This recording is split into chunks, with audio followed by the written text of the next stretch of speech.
ನಮಸ್ತೆ Karnataka, welcome back to mask man Kannada channel. ಇವತ್ತಿನ ಎರಡು ಕ್ರಿಕೆಟ್ ಅಪ್ಡೇಟ್ಗಳನ್ನು ನೋಡೋಣ. T20 ವರ್ಲ್ಡ್ ಕಪ್ ನ ವ್ಯಥೆ ಮುಗಿಯೋದೇ ಇಲ್ಲ ಅಂತ ಅನ್ಸತ್ತೆ. ಯಾಕಂತ ಹೇಳಿದ್ರೆ ಇವಾಗ ಇದಕ್ಕೆ ಸಂಬಂಧಿಸಿದಂತೆ ಒಂದು ಅಪ್ಡೇಟ್ ಬರ್ತಾ ಇದೆ. ಏನಂತ ಹೇಳಿದ್ರೆ ಭಾರತ ಹಾಗೂ ಪಾಕಿಸ್ತಾನಗಳ ನಡುವಿನ ಮ್ಯಾಚ್ ಏನಾದ್ರೂ ರದ್ದಾಯಿತು ಅಂತ ಹೇಳಿದ್ರೆ ಎಷ್ಟು ಲಾಸ್ ಆಗುತ್ತೆ ನೀವು ಕೇಳಿದ್ರೆ ಆಶ್ಚರ್ಯ ಆಗ್ತದೆ.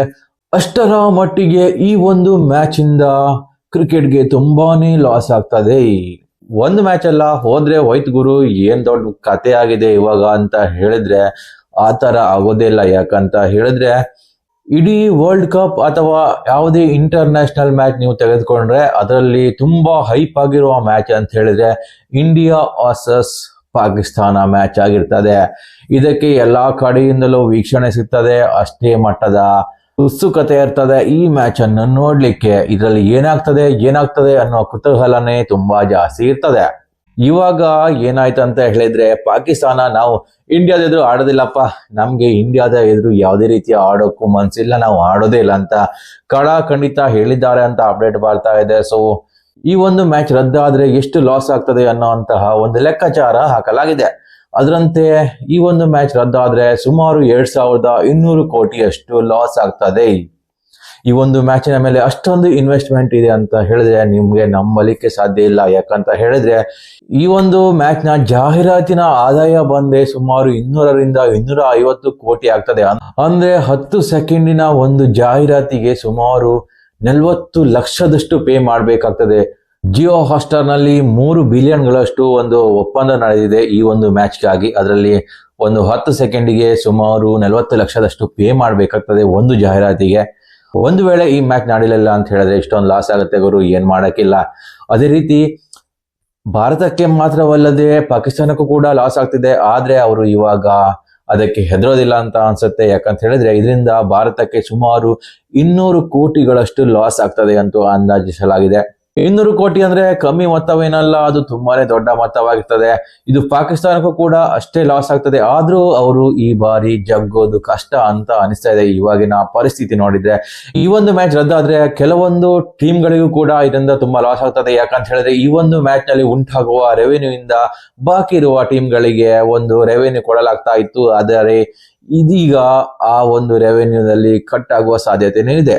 ಇದರಿಂದ ಜಿಯೋ ಹಾಟ್‌ಸ್ಟಾರ್ ತುಂಬಾನೇ ಲಾಸ್ ಆಗುವ ಸಾಧ್ಯತೆ ಇದೆ. ಯಾಕಂತ ಹೇಳಿದ್ರೆ ನಿಮ್ಗೆ ಗೊತ್ತಿರಬಹುದು, ಜಿಯೋ ಹಾಟ್‌ಸ್ಟಾರ್ ಯಾವುದೇ ರೀತಿಯಾದಂತಹ ಲೈವ್ ಸ್ಟ್ರೀಮಿಂಗ್ ಮಾಡೋದಿಲ್ಲ ಅಂತ ಹೇಳಿತ್ತು. ಆದ್ರೂ ಕೊನೆಯ ಮೂಮೆಂಟ್ ನಲ್ಲಿ ಒಪ್ಕೊಂಡಿತ್ತು. ಒಂದು ವೇಳೆ ಈ ಮ್ಯಾಚ್ ನಡೆದೇ ಇದ್ರೆ ಜಿಯೋ ಹಾಟ್‌ಸ್ಟಾರ್ಗೆ ತುಂಬಾನೇ ಲಾಸ್ ಆಗೋದಂತೂ ಗ್ಯಾರಂಟಿ ಆಗಿದೆ.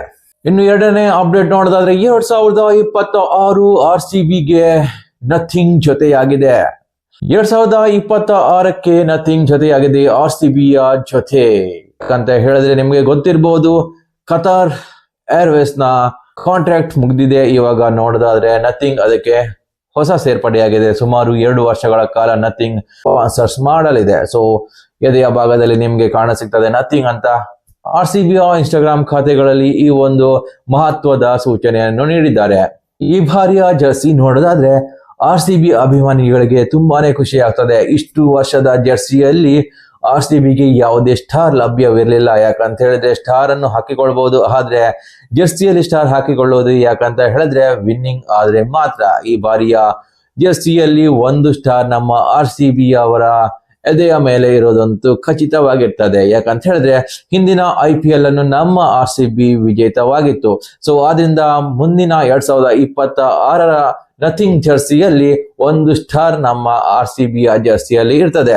ಇದು ನಮ್ಮ RCB ಅಭಿಮಾನಿಗಳಿಗೆ ಖುಷಿ ಕೊಡೋದಂತೂ ಗ್ಯಾರಂಟಿ ಆಗಿರ್ತದೆ. ಅದೇ ರೀತಿ ಮುಂದಿನ 2 ವರ್ಷಗಳ ಕಾಲ RCBಗೆ ನಥಿಂಗ್ ಸ್ಪಾನ್ಸರ್ಶಿಪ್ ಮಾಡಲಿದೆ.